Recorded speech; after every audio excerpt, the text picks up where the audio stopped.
Invoco en la distancia tu luz de atardeceres, el mágico silencio que tanto idolatré.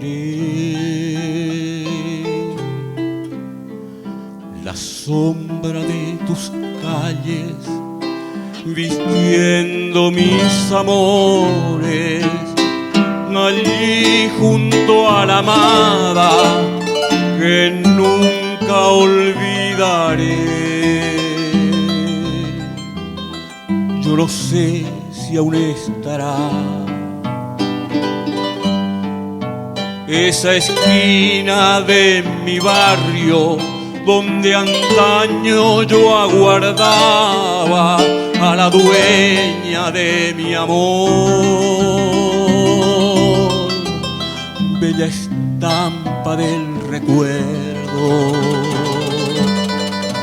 perfumada de jazmines y encendida por el beso que al partir le daba el sol.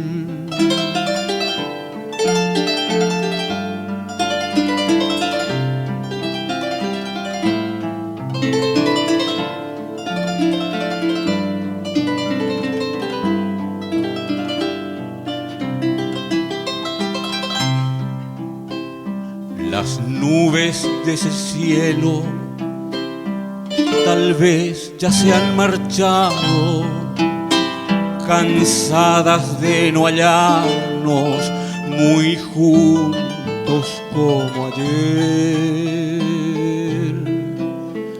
¿Y acaso si la brisa las trae hasta mi cielo, me digan que no ha muerto en tu alma ese querer?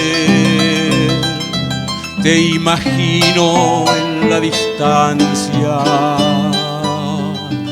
aguardando mi llegada, y en tu negra cabellera una flor de resedad. Bellas tardes azucenas,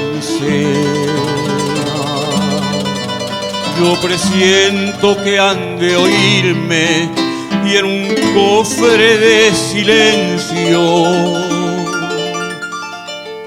a mi novia guarda.